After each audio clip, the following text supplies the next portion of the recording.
അതിനുശേഷം മാത്രമേ നമുക്ക് മനസ്സിലാക്കാൻ കഴിയുകയുള്ളൂ.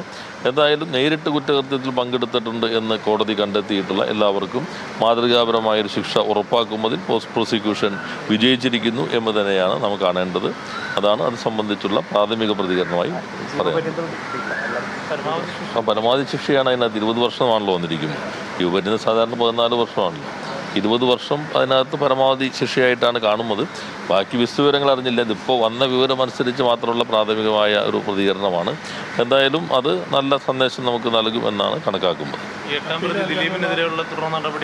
അതെല്ലാം ഞാൻ നേരത്തെ സൂചിപ്പിച്ചു. വിധി പകർപ്പ് കിട്ടിയതിന് ശേഷമാണ് ഇപ്പോൾ ഈ ഭാഗത്തിൽ പ്രോസിക്യൂഷൻ സുദീർഘമായ രൂപത്തിൽ പ്രവർത്തിച്ചു എന്നാണ് നമുക്ക് മനസ്സിലാക്കേണ്ടത്.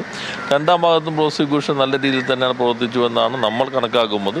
എന്നാൽ അത് എങ്ങനെ എസ്റ്റാബ്ലിഷ് ചെയ്യുന്നതിൽ എന്തുകൊണ്ട് കഴിഞ്ഞില്ല എന്നതാണ് കോടതിയുടെ ഭാഗം.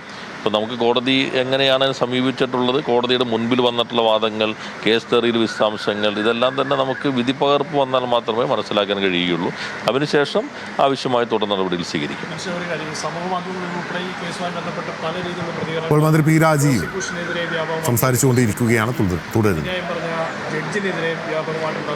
അതെല്ലാം തെറ്റായ രീതിയാണ്. നമുക്ക് വിധിയോട് വിയോജിപ്പുണ്ടാകാം. പക്ഷേ അന്വേഷണ സംഘം കണ്ടെത്തുന്ന നിഗമനങ്ങളുടെ അടിസ്ഥാനത്തിലാണ് കുറ്റപത്രം തയ്യാറാക്കുന്നത്. അതിനടിസ്ഥാനത്തിൽ പ്രോസിക്യൂഷൻ ബാധിക്കുന്നു. ഈ കേസിൽ അതിജീവിത ആവശ്യപ്പെട്ടത് പ്രകാരമാണ് നമ്മൾ ഒന്നാമത്തെ പ്രോസിക്യൂഷനായിട്ടുള്ള അഭിഭാഷകൻ നിയോഗിച്ചു.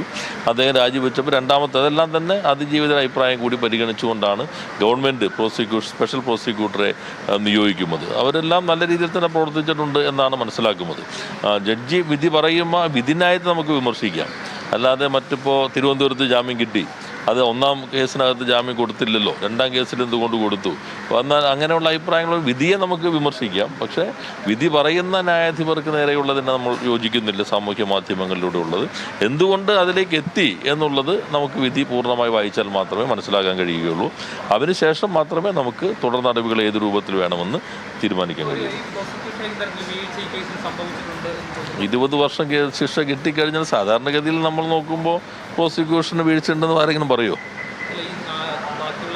അതല്ലേ ഞാൻ പറഞ്ഞു. അത് വിധി വായിച്ചു കഴിഞ്ഞാലേ മനസ്സിലാവുള്ളൂ. ഒരു ഭാഗത്തിൽ ഇപ്പോൾ ഒരു കുറ്റം സംശയാതീതമായി തെളിയിക്കപ്പെട്ടിരിക്കുന്നു. കുറ്റകൃത്യത്തിൽ നേരിട്ട് ഏർപ്പെട്ടവർക്ക് നല്ല രീതിയിൽ ശിക്ഷ വന്നിരിക്കുന്നു. കുറ്റത്തിന് പുറകിൽ ഒരു ഗൂഢാലോചനയുണ്ടെന്ന് അന്വേഷണ സംഘം കണ്ടെത്തിയിരിക്കുന്നു.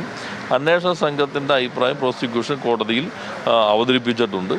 അതിൽ സ്ഥാപിക്കാൻ കഴിഞ്ഞിട്ടില്ല എന്നാണ് ആദ്യത്തെ ദിവസം കോടതി പറഞ്ഞിട്ടുള്ളത്. എന്തുകൊണ്ടാണ് കോടതി അതിലേക്ക് എത്തിയതെന്നുള്ളത് നമുക്ക് എല്ലാവർക്കും വിധി വായിച്ചു കഴിഞ്ഞാൽ മാത്രമേ മനസ്സിലാക്കാൻ കഴിയൂ.